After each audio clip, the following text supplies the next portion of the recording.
Hey, Tim DeMella. And so we're back. We're going to talk today about the the seventh step. The seventh step in life, in having a good life, and on the way to being free and happy, is actually the seventh step, which is the hardest step, I think, throughout all the steps. Why is that? Because in the seventh step, it brings about a lot of anxiety, great deal of anxiety. Why is this? Well, you decided whether you're going to take that leap of faith in the sixth step from what you learned in the fifth step about whatever your relationship is with, and or whoever. And it's fine that you hear it, and but when you take that leap of faith, that's actually true, and that's really what the seventh step is. It's testing whether you can trust somebody or you can't. And so you got to put yourself through a lot. You have to invest a lot from your heart in going through that. And that means emotion, anxiety, brings about a lot of feelings, and kind of the unknown, puts you into the unknown, and it can be a very scary place because you have absolutely no idea what's coming next. But you're putting yourself out there. You're investing your time with this, whatever you have a relationship with, and you don't know if it's actually. I mean, you're putting the what can we say? The rubber to the road. You are. You're in the reality now. Is this really what is this really going to happen? What I heard, or am I being manipulated? I don't know. You can go through all these things in your head, but the point of the matter is that you took a leap of faith, and having faith, trusting that what you knew in the intention in the fifth step of understanding was actually going to be the same in real life. Okay. So the seventh step is called trust. And I'm going to tell you something about trust. When you get into the fifth step and you understand these things that are supposedly factual, and they may be indeed factual, your expectation of what they are and how they play out may not be, and probably is not, the exact same way somebody who is telling you who they are, even though if it's factual, or the way you researched it and you found out and you thought, well, that's factual. Not exactly the way you imagine it, because reality never is. You've never really invested yourself into really being with that person or so forth, right? So you really don't know. So the expectation of things turning out being in the real world the way you see it in your mind is it's not going to happen. Let's just put it that way. It happens so rarely that I tell you it's just not going to happen. Will it be 90% or 40% or 30% of how you imagined it? I don't know. But the point of the matter is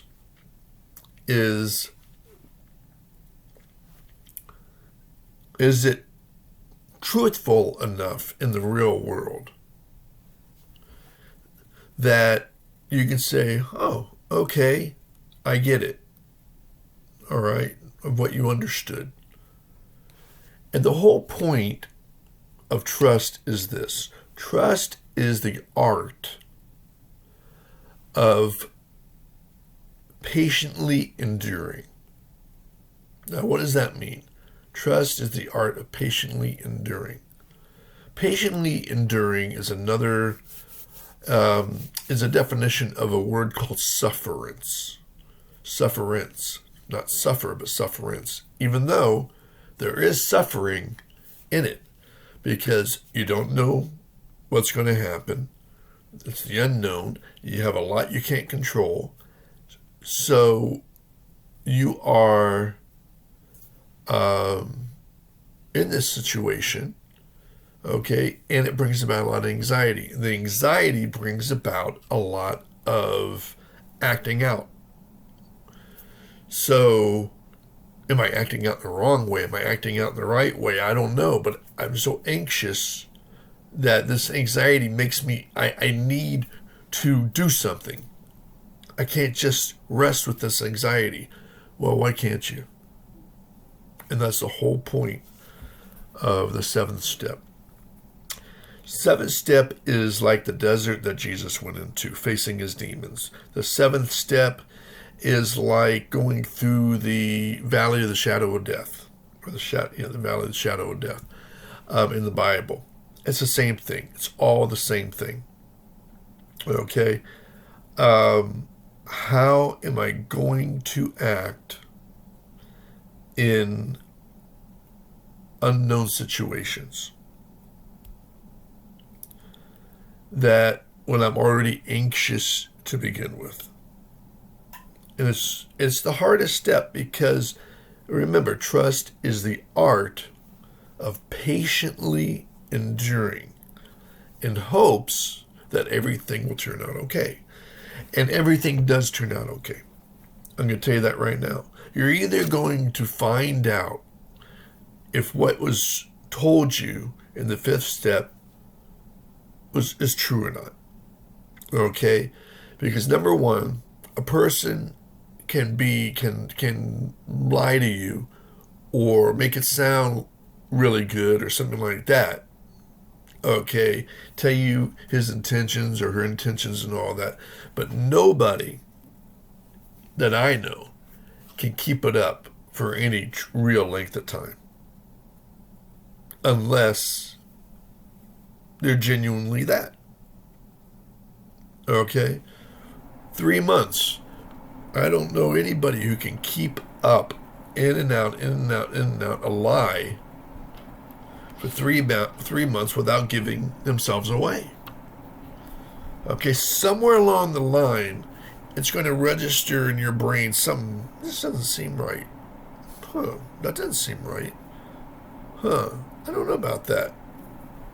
And these things register in your mind. It's up to you whether you go with that or not. I've known people who don't, who later on, months, years later, say, something entered my mind and said that person was lying to me or something like that, but I just didn't listen to it. And that's what you need to do.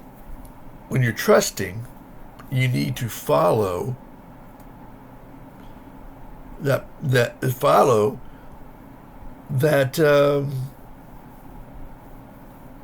voice within you, not the one that says, don't do this, stay away. No, this is going to make you really uncomfortable. Not that voice. That voice is a voice from the past, or trying to get you back into the way of life you had before because it seemed to be more comfortable. But really, you didn't enjoy it very much at all. That's your fear talking. Now, this one is this little thing that says, you did something that didn't seem right. I don't get it. And it's because he said that he was going to do something, or she was going to do something, or they are this way in the fifth step of understanding. But it doesn't jive. Somehow it doesn't jive. And so when you have that, the best thing to do is ask. Ask. Well, you said this, but it doesn't jive. I knew somebody like that. He was my boss, and I called him on it. And well, he's no longer my boss because I called him on it. Then other people started calling him on it, and so I guess I started the path. But he got called on it. And so the thing is that that's what the seventh step is all about. Going through the valley of the shadow of death, facing your demons, facing the unknown. Can I trust this person? Can't I trust this person? And it'll take a while to know that.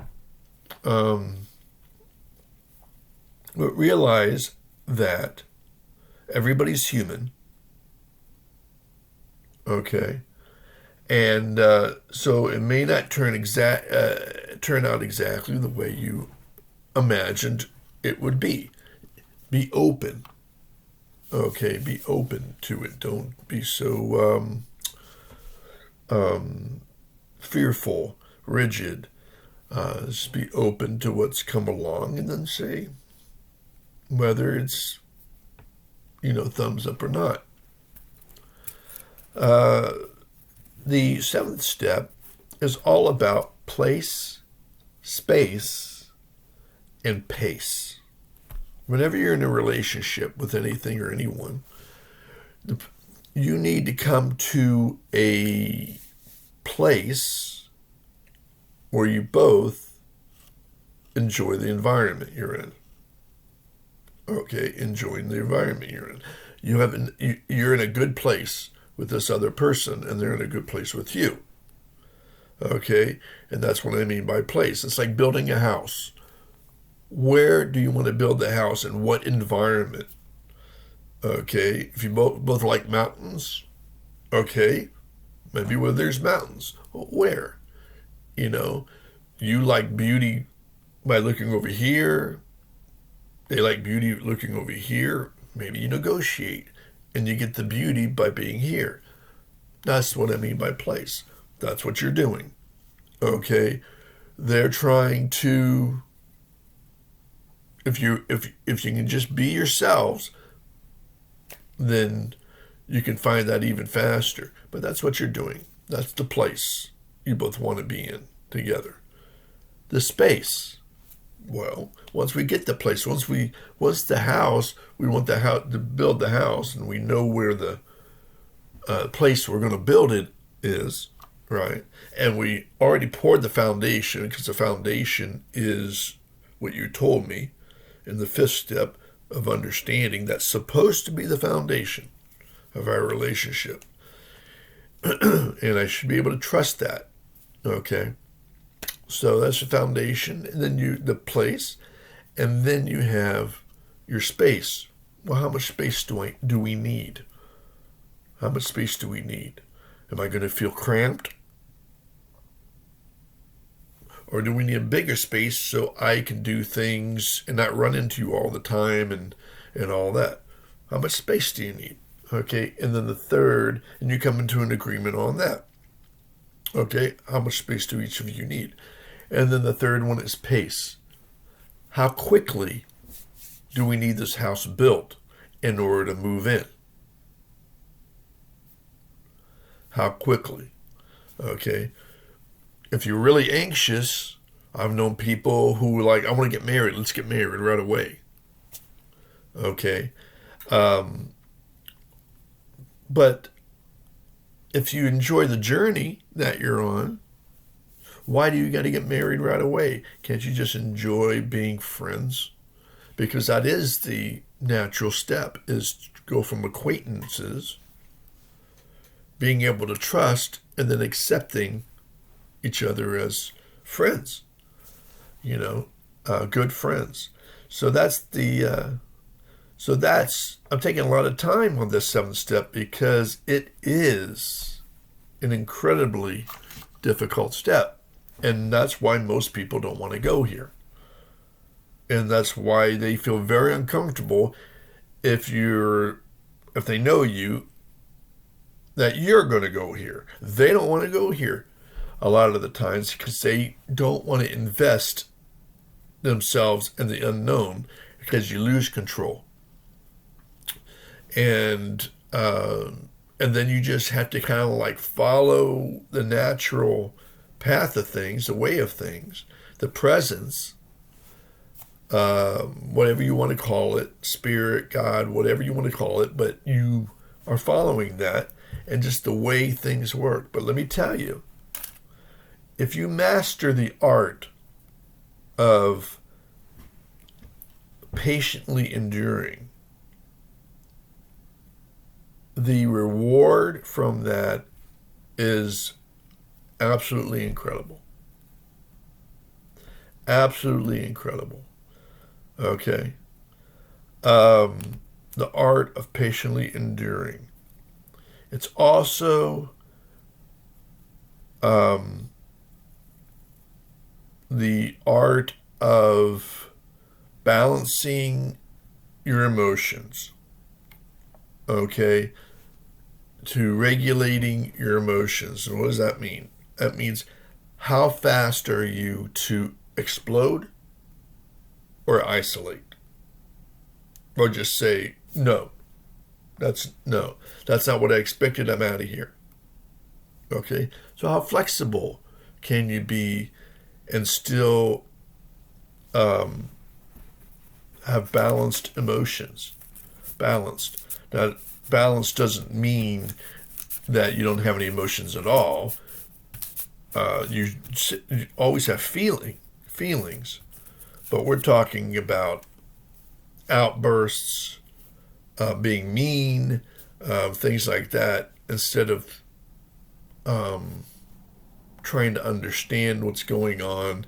Sometimes you can't, but then that's why you need to wait.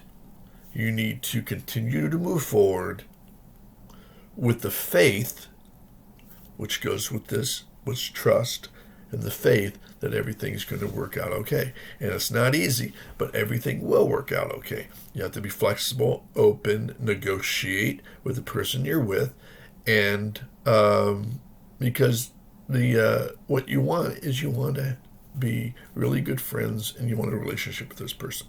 So, and it's an art. It really is an art. Okay. I suggest that if you don't have a lot of experience, if you're going through this for the first time, if you have support from other friends that you can trust over the years, or even a therapist, because the therapist is a person who supports you and helps you in regulating your emotions without and it helps you learn how to regulate these emotions, your emotions, okay, and understanding what it takes to be in a relationship.